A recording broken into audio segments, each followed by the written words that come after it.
अतिशय आनंदाची गोष्ट आहे की नागपूर विमानतळाचं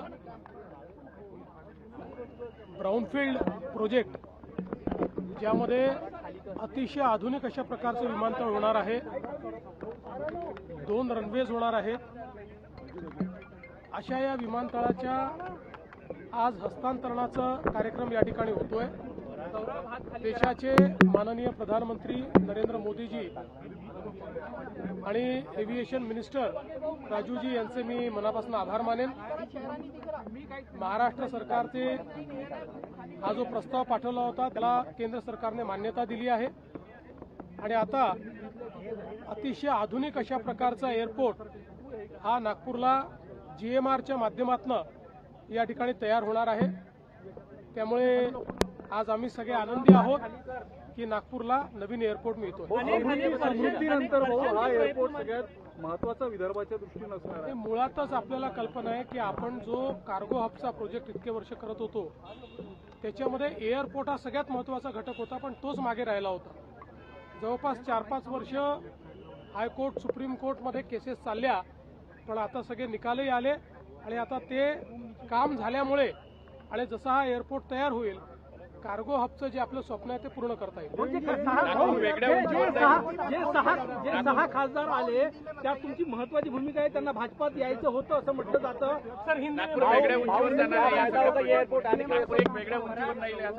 निश्चितपणे नागपूर मला असं वाटतं की मध्य भारताचं एक प्रमुख एअरपोर्ट म्हणून आता नागपूर एअरपोर्टकडे पाहिलं जाईल।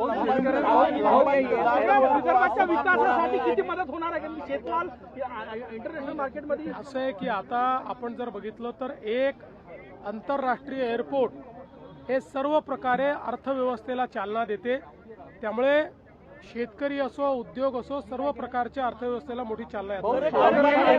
एक लंबा इंतजार अभी समाप्त हो रहा है नागपुर एयरपोर्ट को लेकर, आप लगातार इसको प्रश्नशील थे, कैसे देखते हैं कि आज बहुत ही हर्ष की बात है, प्रधानमंत्री नरेंद्र मोदी जी के नेतृत्व में नागपुर एयरपोर्ट का जब हस्तांतरण GMR को कर रहे हैं और एक बहुत ही अच्छा आधुनिक इस प्रकार का एयरपोर्ट यहाँ पर तैयार हो रहा है।